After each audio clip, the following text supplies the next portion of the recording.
बिस्मिल्लाहिर्रहमानिर्रहीम। आप देख रहे हैं मेरा चैनल हदीस की बातें। क्या आपको मालूम है ये कौन सी किताब है? क्या वाकई में ये ख़तरनाक किताब है? उस पर पाबंदी क्यों लगा दी गई?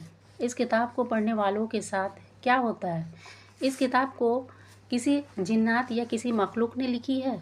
इस किताब में किन कदीम अलूम को लिखा गया है और ऐसे किस रात से पर्दा उठाया गया है जिससे इंसानियत अब भी नावाकिफ़ है। आखिर ये कौन सी किताब है और ये इतनी पुरअसरार क्यों है?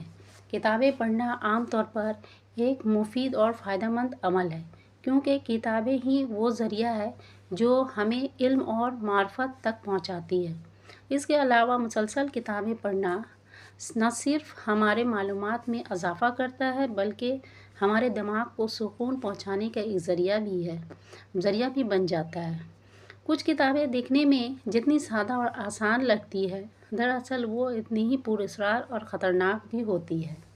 इन्हीं किताबों में एक नाम शम्सुल मारिफ का है, जो जादू की इल्म नजूम, कबाला इल्म और इल्म तिलिस्म का एक बेशकीमत ख़जाना है। इस किताब के मुतालिक सबसे पुरअसरार बात यह है कि इसे लिखने वाला कौन है। ये बात अब भी गैर वाज़ेह है।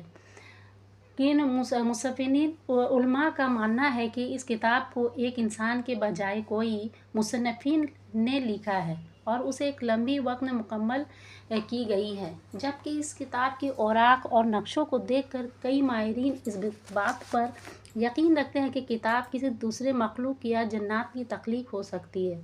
अगरचे मुहक्किकीन का मानना है कि इस किताब को मिस्र का एक आलिम अहमद अल-बुनी ने लिखी थी। अहमद अल-बुनी 520 हिजरी में अलजायर में पैदा हुए थे।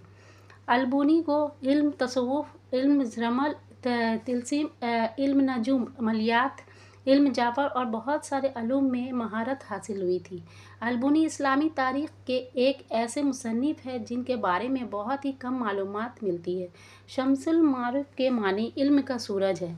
इसी मुनासिबत से इस किताब में तमाम कदीम और पुरअसरार अलूम को एक जगह जमा कर दिया गया है।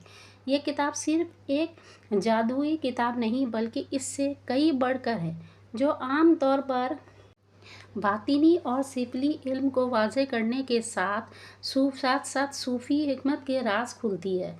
अल-बुनी ने कहा कि इस किताब को अच्छे कामों में लगाई जाए, जैसे जैसे पढ़ते जाएंगे वैसे वैसे राज खुलते जाएंगे। इस किताब के ज़रिए फरिश्ते और परियां जिन जिन्नात और अरवाह को बुला सकते हैं। किसी ने कहा कि खुद जिन आकर इस किताब को लिखा करते थे। अल-बुनी के मौत के बाद ये किताब भी गायब हो चुकी थी।